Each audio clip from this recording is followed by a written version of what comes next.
নমস্কার বন্ধুরা, welcome to ST unique sports. তো সেই বহু অপেক্ষাকৃত ম্যাচ যেখানে মেসি বাউলি মাদিতালালরা মুখোমুখি হবে মিগুয়েল ইউসুফদের সঙ্গে। তো হাড্ডাহাড্ডি ম্যাচ খেলতে চলেছে ইস্টবেঙ্গল ঘরের মাঠে।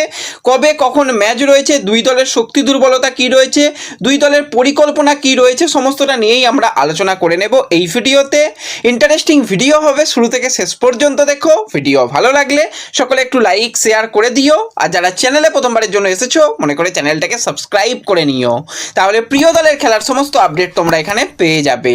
তো চলো আর দেরি না করে ভিডিও শুরু করা যাক। তো আইএসএল এর তৃতীয় ম্যাচ ইস্টবেঙ্গল খেলতে চলেছে এবং জামশেদপুরেরও কিন্তু তৃতীয় ম্যাচ রয়েছে। তো প্রথম দুটো ম্যাচে ইস্টবেঙ্গলও যেরকম 6 পয়েন্ট পেয়েছে, জামশেদপুরও কিন্তু প্রথম দু ম্যাচ থেকে তারা 6টা পয়েন্ট পেয়েছে, যেটা কিন্তু দুটো দলের ক্ষেত্রে একটা দারুণ পজিটিভ ব্যাপার। তো এই ম্যাচটা শুধু ইস্টবেঙ্গল ভার্সেস জামশেদপুরের মধ্যে খেলা নয়, জামশেদপুরের কাছে এমন প্লেয়াররা রয়েছে যারা কিন্তু ইস্টবেঙ্গল ছেড়ে এই জামশেদপুর দলে গেছে, যেরকম রাফায়েল মেসি বাউলি রয়েছে, মাধি তালালের মতন প্লেয়ার রয়েছে, মার্ক জোথান পুইয়া রয়েছে, আরও অনেক অনেক প্লেয়ার যারা জামশেদপুরে বর্তমান দলে রয়েছে। তারা কিন্তু একটা সময় ইস্টবেঙ্গলে খেলেছে, ইস্টবেঙ্গল ছেড়ে তারা এখন জামশেদপুরে গেছে। তো এক্স প্লেয়াররা কিন্তু সবসময় ডেঞ্জারাস হয়, সেটা আমরা দেখেছি। এবং রিসেন্ট টাইমে আমাদের মনে থাকবে বোরহা হেরিরার কথা। বোরহা ইস্টবেঙ্গল ছেড়ে সে গোয়াতে গিয়ে ইস্টবেঙ্গলের বিরুদ্ধে আলাদা লেভেলের ম্যাচ খেলে আমরা দেখেছি। তো সেই বোরহা হেরিরাকে আমরা এই সিজনে দেখতে না পেলেও মেসি বাউলিকে দেখতে পাবো এবং তার সাথে মাধি তালালকে দেখতে পাবো, যারা কিন্তু ইস্টবেঙ্গল ছেড়ে তারা কিন্তু বর্তমানে গেছে জামশেদপুর দলে। তো এই যে জামশেদপুর এবং ইস্টবেঙ্গল তারা ওয়াইভিকে স্টেডিয়ামে খেলবে, সেই ম্যাচটা কিন্তু হবে 27শে ফেব্রুয়ারি বিকেল 5টা থেকে।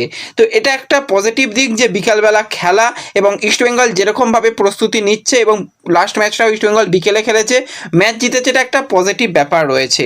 জামশেদপুর তারাও কিন্তু চাইবে এই ম্যাচটা জেতার, কারণ জামশেদপুর প্রথম দুটো ম্যাচে 6 পয়েন্ট পেলেও তাদের বেশ কিছু এখনও জায়গা উন্নতি করতে হবে। জামশেদপুর দুটো ম্যাচ খেলেছে, তারা দুটো ম্যাচে দুটো গোল করেছে, মানে প্রত্যেক ম্যাচে একটা করে গোল করেছে, কিন্তু তারা গোল হজম করেনি, এটা কিন্তু একটা তাদের জন্য পজিটিভ দিক। ইস্টবেঙ্গল টোটাল দুটো ম্যাচে 7টা গোল করেছে, যেটা কিন্তু সবথেকে ভালো রেকর্ড, কিন্তু একটা গোল হজমও তাদের করতে হয়েছিল। এবং উপরের দিকে যে দলগুলো রয়েছে মোহনবাগান, মুম্বাই বা বেঙ্গালুরু, মোহনবাগান মুম্বাইয়ের কথাই যদি আমরা বলি, বা জামশেদপুর, তারা কিন্তু গোল হজম করেনি, সেই জায়গায় ইস্টবেঙ্গল গোল হজম করেছে।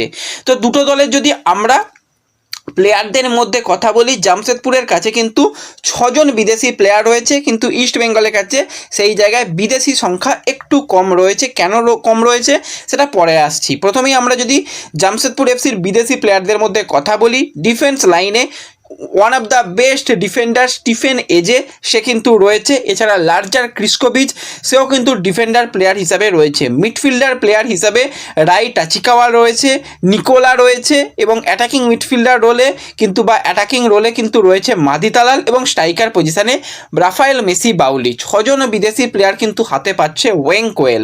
তো সেই জায়গায় ইস্টবেঙ্গলের কথা বললে সেখানে কেভিন সিভিলে রয়েছে, কিন্তু কেভিন এই ম্যাচগুলোর জন্য এখন অ্যাভেলেবেল নেই। এছাড়া বিদেশি প্লেয়ারদের মধ্যে রয়েছে মোহাম্মদ রাশিদ, যে ইস্টবেঙ্গলের লাস্ট ম্যাচে ক্যাপ্টেন ছিল, তাকে পাওয়া যাবে। এছাড়া যে আরও দুজন প্লেয়ার রয়েছে, সল ক্রেসপো, তাকে নিয়েও একটু ডাউট রয়েছে, এবং মিগুয়েল সেও কিন্তু লাস্ট দুটো দিন দলের সঙ্গে পূর্ণ দমে সে অনুশীলন করেনি। তো এই দুজন প্লেয়ারকে নিয়ে ডাউট রয়েছে। তো 3জন প্লেয়ারকে নিয়ে ডাউট রয়েছে। এছাড়া ইউসুফ এজ্জেজারি, সে কিন্তু দুর্দান্ত ছন্দে রয়েছে, দুটো ম্যাচে 4টে গোল করে ফেলেছে, সে রয়েছে। এবং প্রথম ম্যাচ আইএসএল এর ডেবিউ ম্যাচ হতে চলেছে অ্যান্টন সর্জবার্গের, তো অ্যান্টন রয়েছে। তো সেই জায়গায় ইস্টবেঙ্গল বিদেশি প্লেয়ার পাচ্ছে দেখতে গেলে 3জন, সেখানে জামশেদপুরের কাছে 6জন বিদেশি প্লেয়ার তারা নিয়ে খেলতে নামতে পারবে। 4জন বিদেশি প্লেয়ার প্লেইং 11-এ, 2জনকে কিন্তু বেঞ্চে রাখা যাবে ইস্টবেঙ্গলের বেঞ্চে। সেক্ষেত্রে বিদেশি প্লেয়ার কাকে রাখা যাবে সেটা তো ম্যাচের দিনই বোঝা যাবে। তো এই জায়গাতে আমি বলবো শক্তির দিক থেকে জামশেদপুর ইস্টবেঙ্গলের তুলনায় অন পেপার এগিয়ে, কারণ জামশেদপুরের কাছে বিদেশি অপশান বেশ কিছু রয়েছে যেটা ইস্টবেঙ্গল পাচ্ছে না। এটা কিন্তু ইস্টবেঙ্গলের দুর্বলতার একটা জায়গা হতে পারে। এছাড়া যদি জামশেদপুর দলের দুর্বলতার জায়গা নিয়ে কথা বলি, সেটা হচ্ছে তাদের অ্যাটাকিং লাইন। অ্যাটাকিংয়ে যে সমস্ত প্লেয়াররা খেলছে, সেখানে কিন্তু রাফায়েল মেসি বাউলি বলো, মনবীর বলো, বা তাদের উইঙ্গাররা বলো, সেই রকমভাবে এই বছরে প্রথম দুটো ম্যাচে জ্বলে উঠতে পারেনি। এটা কিন্তু তাদের দুর্বলতার একটা জায়গা রয়েছে, এবং এই জায়গায় ইস্টবেঙ্গলের কিন্তু শক্তি রয়েছে ইস্টবেঙ্গলের অ্যাটাকিং লাইন, যেখানে ইউসুফ 2 ম্যাচে 4টে গোল করে ফেলেছে, মিগুয়েল সে কিন্তু গোল অ্যাসিস্ট করছে, এছাড়া কিন্তু বিপিন সিং দুর্দান্ত ছন্দে তাকে দেখতে পাওয়া যাচ্ছে। এডমন গেম চেঞ্জার ইস্টবেঙ্গলের নাম্বার 10 বা পিভি ভিজনুর কথা যদি আমরা বলি, তারা কিন্তু দুর্দান্ত খেলেছে এবং নন্দা কুমার মন্দের ভালো সেও কিন্তু খেলে দিয়েছে। এটা কিন্তু ইস্টবেঙ্গলের একটা শক্তিশালী জায়গা রয়েছে। এছাড়া দুটো দলের আরও একটা শক্তিশালী জায়গা, সেটা হচ্ছে দুটো দলের ডিফেন্স। জামশেদপুর দুটো ম্যাচ খেলেছে, তাদের ডিফেন্সে কোনো রকম সেই রকম তাদের চাপ হয়নি, তাদের ডিফেন্ডাররা দুর্দান্ত দুটো ম্যাচে পারফরমেন্স করেছে। ইস্টবেঙ্গলের ক্ষেত্রেও ইস্টবেঙ্গল অল ইন্ডিয়ান ডিফেন্স খেলেও যে দুটো ম্যাচ খেললো সেখানে কিন্তু ইস্টবেঙ্গলের পারফরমেন্স দুর্দান্ত ছিল। তো এই জায়গাটাও কিন্তু দুটো দলের জন্য শক্তিশালী দিক রয়েছে। তো ওয়েং কোয়েল অত্যন্ত একজন বুদ্ধিমান কোচ এবং জামশেদপুরকে সাফল্য এনে দিয়েছিল। তো সেই ওয়েং কোয়েল কিন্তু তার প্ল্যানিং কিছুটা করতে চলেছে, 4-2-3-1 এই ফরমেশনে তার দলকে খেলাতে চলেছে। সেখানে গোলকিপার পজিশনে অ্যালবিনো গোমস, যাকে কিন্তু দুর্দান্ত ছন্দে এই সিজনেও লাগছে এবং অ্যালবিনো গোমসকে গোল দেওয়াটা রীতিমতন চাপের ব্যাপার, দুটো ম্যাচে দুটো ক্লিনশিট রেখেছে।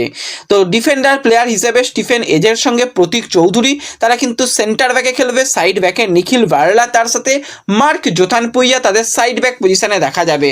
মিডফিল্ড প্লেয়ার হিসাবে প্রণয় ইয়োলো হালদার, মানে প্রণয় হালদারকে দেখা যাবে, তার সাথে নিকোলা তাদের ডিফেন্সিভ রোল থাকবে। অ্যাটাকিং মিডিও হিসাবে কিন্তু অবশ্যই মাদি তালাল, উইঙ্গার পজিশনে একদিকে সানান, অপরদিকে ঋত্বিক দাস এবং আপ ফ্রন্টে স্ট্রাইকার পজিশনে রাফায়েল মেসি বাউলি, সেও কিন্তু প্রথম থেকে শুরু করবে। 4 বিদেশিকে নিয়ে পরিকল্পনা তৈরি হবে। তো এই জায়গাতে যদি আমরা কথা বলি, একটু দুর্বলতার জায়গা রয়েছে দুজন side back. Mark Zothanpuia attacking wise কিন্তু দুর্দান্ত, তার ডিফেন্স কোয়ালিটি নিয়ে আগেও প্রশ্ন ছিল, প্রথম দুটো ম্যাচেও কিন্তু তার জায়গা দিয়ে বেশ কয়েকবার অ্যাটাক হয়েছিল। তো এই জায়গাটা ইস্টবেঙ্গলকে ব্যবহার করতে হবে, বা নিখিল বার্লাও একটু যেন কখনো কখনো ম্যাচ ছেড়ে দেয়। তো এই জায়গাতে ইস্টবেঙ্গলকে ভালো কিছু করতে হবে। তো ইস্টবেঙ্গলের যদি আমরা কথা বলি, অস্কার ব্রুজন মূলত 4-3-3 ফরমেশনে তার দলকে খেলাতে পছন্দ করে। গোলকিপার পজিশনে গিল শুরু করবে, কোনো রকম অসুবিধা নেই। ডিফেন্স লাইনে একটা প্রথমে পরিবর্তন আসাটা অবশ্যই মনে হয় এই ম্যাচের জন্য গুরুত্বপূর্ণ হতে পারে, সেটা হচ্ছে মোহাম্মদ রাকিবকে প্রথম থেকে ব্যবহার করা, কারণ রাকিব আগের ম্যাচে কিছুটা গেম টাইম দেওয়া গেছে, এই ম্যাচে তাকে পাওয়া যাবে বলে আশা করা যাচ্ছে। একদিকে রাকিব, অপরদিকে জয় গুপ্তা শুরু করবে। সেন্টার ব্যাকে কিন্তু সেক্ষেত্রে জিকসান সিংয়ের সঙ্গে আনোয়ার আলীকে রেখেই ডিফেন্স সাজাবে কিন্তু অস্কার ব্রুজন। মিডফিল্ড প্লেয়ার হিসাবে যদি সল পুরোপুরি 100% ফিট থাকে, সে যদি খেলার জায়গায় থাকে, সল তার সাথে মিগুয়েল এবং রাশিদ শুরু করবে এবং অ্যাটাকিং লাইনে অবশ্যই একদিকে এডমন, অপরদিকে বিপিন এবং তার সাথে ইউসুফ এজ্জেদারিকে প্রথম থেকে শুরু করানো হবে যদি প্রত্যেকটা প্লেয়ার অ্যাভেলেবেল থাকে। এবার এই জায়গাতে যদি মনে হয় যে এখনও সল সে পুরোপুরি ফিট নয়, তার জায়গায় পরিবর্তন আসতে পারে। মিগুয়েল দুটো দিন প্র্যাকটিস করেনি, তার জায়গায় পরিবর্তন ইস্টবেঙ্গলকে যদি মনে হয় করতে হতে পারে। তো সেক্ষেত্রে কিন্তু দলের পরিকল্পনাটা পুরোপুরি পরিবর্তন হয়ে যাবে। তো সেক্ষেত্রে 4-2-3-1 এই ফরমেশনে কোচ দল নামাবে, যেখানে কিন্তু ডিফেন্সে আমরা আনোয়ার আলীর সঙ্গে লালচুংনুঙ্গাকে সেন্টার ব্যাক, সাইড ব্যাকে কিন্তু রাকিব এবং জয় গুপ্তাকে দেখতে পাবো।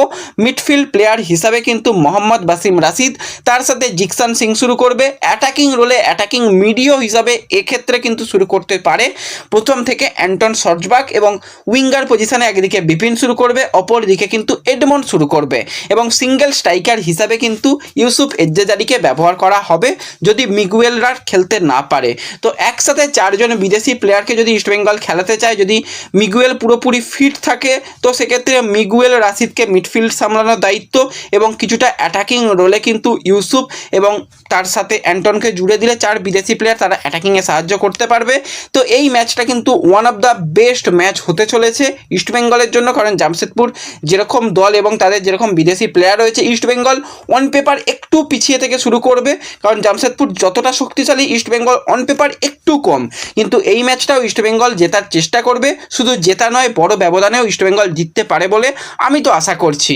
ম্যাচের টিকিট অনলাইন অফলাইন পাওয়া যাচ্ছে, ম্যাচের টিকিট কাটো, গিয়ে টিমকে সাপোর্ট করো এবং তোমরা মাঠে গিয়ে মাঠ ভরাও, তাহলে কিন্তু এই যে হাড্ডাহাড্ডি ম্যাচটা ইস্টবেঙ্গল একটু হলেও সহজে হয়তো জিততে পারবে যদি তোমাদের সাপোর্টটা ইস্টবেঙ্গল পায়।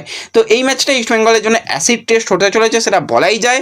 তো এই ম্যাচটা কারা কারা মাঠে দেখতে যাচ্ছ আমাকে কমেন্টে জানিও। ভিডিও ভালো লাগলে অবশ্যই লাইক শেয়ার করে দিও, চ্যানেলে যারা প্রথমবারের জন্য এসেছো সাবস্ক্রাইব করে নিও। দেখা হবে পরবর্তী ভিডিওতে, ধন্যবাদ।